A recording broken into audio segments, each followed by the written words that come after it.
Halo Sobat Misteri, jumpa lagi bersama saya Andi Jogja dalam tayangan Jejak Misteri Sejarah dan Budaya.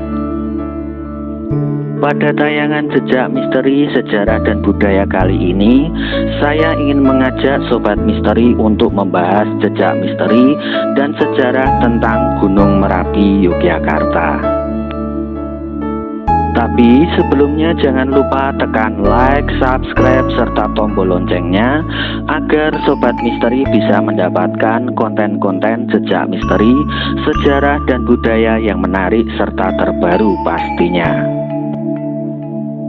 Masa di mana saat bumi ingin menyempurnakan dirinya untuk kita bisa berpijak dari dasar samudra hingga membentuk sebuah punggung di tengah tanah Jawa, seperti layaknya seorang ayah yang mengayomi sebuah keluarga, adalah Gunung Merapi. Air, pasir, dan batu yang dihasilkan dari Gunung Merapi telah mengisi bumi yang berada di sisi bagian selatannya menjadi sebuah dataran untuk kita bisa berpijak dan hidup di atasnya. Air sebagai lambang kehidupan yang dihasilkan dari Gunung Merapi mengalir membasahi tanah di sisi bagian selatannya yang telah mengapit Keraton Mataram Ngayogyakarta Hadiningrat dengan 3 buah sungai besar hingga sampai ke luas Samudra Selatan. Membangun sebuah peradaban di titik strategis antara bentang alam untuk menjadi sebuah poros garis imajiner pemerintahan yang membawa kesejahteraan, kemakmuran, dan keharmonisan dengan 1000 filosofi adalah Keraton Mataram Ngayogyakarta Hadiningrat.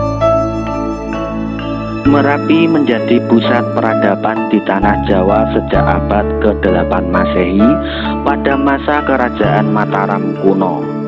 Pola kehidupan masyarakat yang ada pada saat itu masih sangat mempercayai dan meyakini bahwa Gunung Merapi merupakan sebuah tempat tinggal bagi para dewa. Merapi telah banyak memberikan material yang sangat melimpah kepada manusia untuk membangun sebuah peradaban dan menghasilkan sumber mata air bagi kelangsungan hidup manusia. Dengan apa yang sudah diberikan oleh Merapi tersebut, maka Pangeran Mangkubumi pun membangun Keraton Mataram Ngayogyakarta Hadiningrat dan menciptakan sebuah garis sumbu imajiner yang membentang dari Gunung Merapi, Keraton Mataram Ngayogyakarta Hadiningrat hingga ke Laut Selatan. Dari sisi topografi Keraton Mataram Ngayogyakarta Hadiningrat sendiri terletak di antara 6 sungai besar yang mengapit keraton secara simetris. Keenam sungai tersebut yaitu Sungai Code dan Sungai Winongo di ring pertama, Sungai Gajah Wong dan Kali Bedok di ring kedua, lalu Sungai Opak dan Sungai Progot di ring yang ketiga. Penentuan lokasi Keraton Mataram Ngayogyakarta Hadiningrat yang dilakukan oleh Pangeran Mangkubumi ini dapat dianalogikan dengan sebuah pemilihan lokasi bangunan suci dengan menggunakan konsep filosofi garis sumbu imajiner, dan konsep ini merupakan sebuah konsep filosofi Islam Jawa Hamemayu Hayuning Bawono serta Manunggaling Kawula lan Gusti. Garis sumbu imajiner dari Gunung Merapi hingga Laut Selatan tersebut melambangkan sebuah keseimbangan hubungan antara manusia dengan Tuhan Sang Pencipta alam semesta dan antar sesama manusia dengan alam semesta. Gunung Merapi menggambarkan sebuah ketenangan, sedangkan Tugu, Keraton hingga Panggung Krapyak menggambarkan aktivitas manusia, dan Laut Selatan menggambarkan sebuah kelahiran dari manusia. Di dalam ajaran leluhur Jawa, kehidupan ini diyakini terdiri dari berbagai macam unsur elemen. Unsur api atau geni disebut juga dengan dahono, unsur tanah atau siti disebut juga dengan bangtolo, sedangkan unsur air atau banyu disebut juga dengan tirto, lalu unsur angin atau bayu disebut juga dengan naruto, dan unsur angkasa disebut juga dengan eter. Merapi sebagai unsur api memiliki makna yang penting bagi kelangsungan hidup dan penyeimbang alam semesta. Manusia yang telah mencapai kesempurnaan hidup inilah yang menjadi manusia sejati.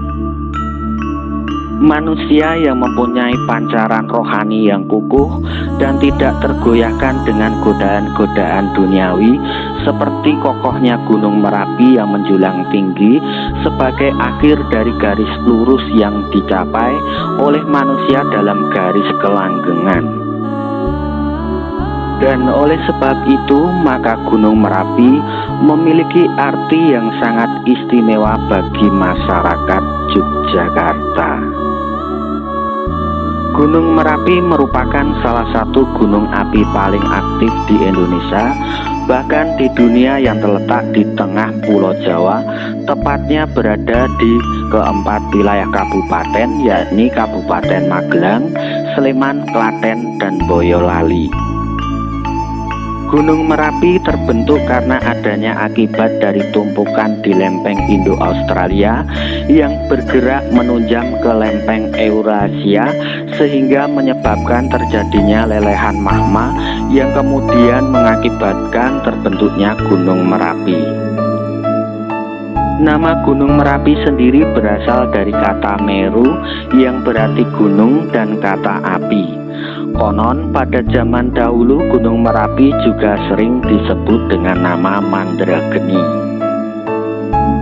Sejak tahun 1548 Masehi, Gunung Merapi sudah meletus sebanyak 68 kali, dan ketinggian Gunung Merapi saat ini tercatat sejak erupsi tahun 2010 memiliki ketinggian sekitar kurang lebih 2.900 mdpl. Berdasarkan penelitian dari beberapa para ahli geologi, sejarah keberadaan Gunung Merapi ini dapat terbagi dalam beberapa fase atau periodisasi. Menurut peneliti Wirakusuma dan kawan-kawan dari Geologi Map of Merapi Volcano Center Java pada tahun 1989, membagi sejarah pembentukan Gunung Merapi menjadi dua fase, yakni fase Merapi Muda dan fase Merapi Tua.